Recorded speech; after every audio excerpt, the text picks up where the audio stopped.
você já se sentiu nocauteado pela matemática? Você já ficou sem entender um exercício? Vem cá comigo que eu vou te ensinar como derrubar esse bichão.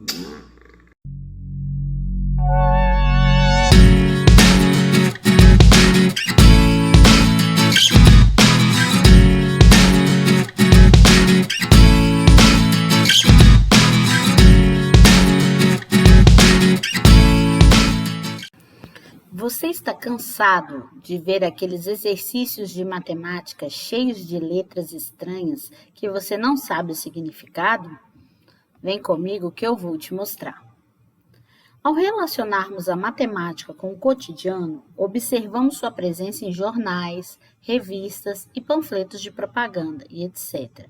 Você se depara com um mundo de conceitos que envolve leitura e compreensão, tanto da linguagem natural, no nosso caso a língua portuguesa, como da linguagem matemática.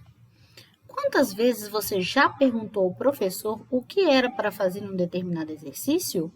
Ou não entendeu um símbolo que apareceu em alguma atividade? Essa tradução não é fácil. Então, vamos descobrir alguns desses símbolos? A linguagem matemática é um conjunto de símbolos próprios que se relacionam segundo regras pré-determinadas. Essa regra deve ser entendida pelas pessoas que as utilizam. É traduzir a língua natural para uma linguagem matemática. Por exemplo, Ana tinha 2 laranjas e comprou mais 5, ficando com 7 laranjas. Traduzindo isso para a linguagem matemática, ficaria 2 mais 5 é igual a 7. Essa passagem faz com que seja muito mais fácil resolver através dos cálculos apropriados.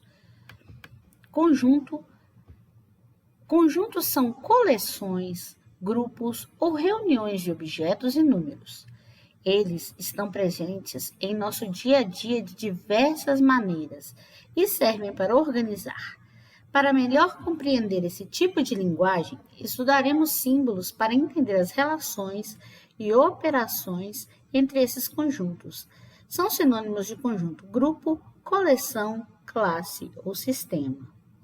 Conjuntos numéricos. São aqueles conjuntos formados por números. São indicados com letra maiúscula do nosso alfabeto e podem ser representados de 2 maneiras. Isso também pode ser feito em qualquer conjunto, não precisa ser só os numéricos. Qualquer conjunto é representado dessas 2 maneiras. Por nomeação de seus elementos, um a um, colocados entre chaves e separados por vírgula. Os elementos não devem repetir. Exemplo, conjunto A dos números naturais menores que 6. A é igual a 0, 1, 2, 3, 4 e 5. Por meio de diagrama de Van Euler. O diagrama é uma representação gráfica de um conjunto. Nele, você faz uma linha fechada e dentro dela dispõe os elementos de um conjunto.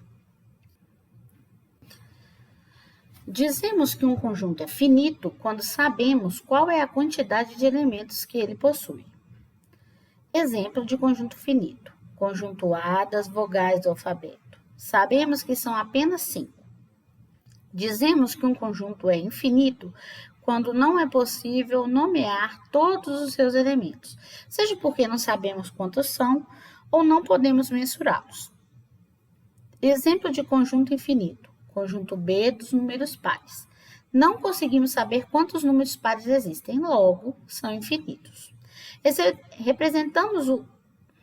Representamos o infinito pelo símbolo do 8 deitado, ou pelo uso de reticências após escrever alguns elementos desse conjunto. B é igual a 0, 2, 4, 6, 8, 10 reticências. Por quê? Poderia continuar infinitamente, mas a gente não vai nomear todos, então a gente põe as reticências e fecha parênteses, as chaves. Dizemos que um conjunto é unitário quando o conjunto possui apenas um elemento. Ou seja, imagina, conjunto dos números naturais menores que 1. Só temos o 0, por isso o conjunto é unitário. Dizemos que um conjunto é vazio quando não possui nenhum elemento. Ele é representado pelas chaves vazias ou pelo símbolo do 0 cortado. Então, exemplo, conjunto D dos números naturais menores que zero. Ou a gente põe as chaves vazias, ou a gente põe o símbolo do zero cortadinho. Logo, D é vazio, pois não tem nenhum elemento. Elementos de um conjunto. Observe os conjuntos. B é igual a 22, 25, 29 e 30. Se eu falar o número 23, ele não pertence a esse conjunto B, né? Porque ele não está aí dentro, como vocês podem ver. Já o número 25 pertence ao conjunto B. Do mesmo modo, nesse conjunto A, que está aí demonstrado no diagrama de Venn-Euler, o número 6 não pertence a A e o número 3 pertence. Os elementos que pertencem a esses conjuntos estão limitados pelas chaves ou pelo diagrama. O símbolo que representa se o elemento pertence ao e se ele não pertence ao cortado. Conjuntos. Dizemos que dois conjuntos são iguais se um tem exatamente os mesmos elementos que o outro. Por exemplo, o A é igual a 0, 1, 2 e B é igual a 2, 0, 1. Apesar de estar em ordens diferentes, A é igual a B, porque todos os elementos que tem em A têm em B. Se não possui todos os elementos iguais, eles são chamados de diferentes. Por exemplo, se no B tivesse o 3, ele seria diferente de A. Quando dois ou mais conjuntos não possuem elementos em comum, eles são chamados de disjuntos, quando eles estão separadinhos no desenho, e quando eles estão juntinhos, assim, mesclados, eles são chamados de não disjuntos. Para que isso funciona, Renata? É exatamente para a gente fazer as relações que a gente vai falar mais na frente, né? Quando eles não estão juntos, quer dizer que eles não têm interseção. O que é interseção? É essa parte que repete nos dois, tá? Subconjuntos. Quando existe um conjunto A, cujos elementos também pertencem a outro conjunto B, dizemos que A é subconjunto de B. Dizemos que A está contido em B ou B está contido em A. Sinais de maior que e menor que servem para comparar tamanhos e quantidades. Os sinais maior que e menor que podem ser usados para comparar números e expressões. O sinal maior que é o boquinha para a esquerda. Assim, 9 é maior que 7, porque a boca sempre fica para o lado maior. A abertura sempre fica para o lado maior, né?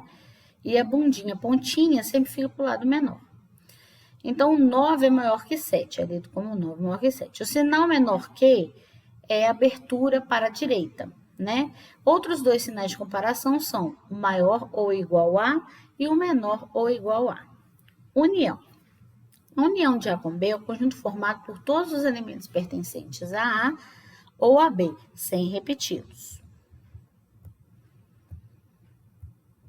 Então, a gente tem esse conjunto aí, o A, que é 1, 2, 3 e 4, e o B, que é 3, 4, 5, 6 e 7. Aí te pergunto, qual é a união desses dois conjuntos? Então, vai ser 1, 2, 3, 4, 5, 6, 7. União quer dizer juntar todos os elementos e fazer um conjunto novo, né? O conjunto U, que é o símbolo de união, que é a junção do A com o B. Tá. Interseção. A interseção de A com B é o conjunto formado pelos elementos pertencentes a A e a B, que são comuns. Então, no A e no B, que vocês podem ver aí, os elementos que são comuns aos dois é o 3 e 5, que faz tanto parte do A quanto faz parte do B. O sinal de interseção é o U deitado, né? É o ao contrário. Então, você vai botar o sinal disso, igualar e colocar quem são os elementos que se repetem. Quem são? 3 e 5. Diferença. A diferença entre A e B é o conjunto formado pelos elementos que pertencem a A e não pertencem a B. Então, por exemplo, A menos B. Quem são os elementos que só pertencem a A e que não pertencem a B? Então, vai ser só 1 e 3.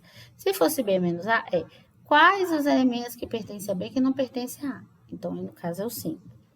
E o símbolo é o menos. Agora é com você. E até a próxima, pessoal.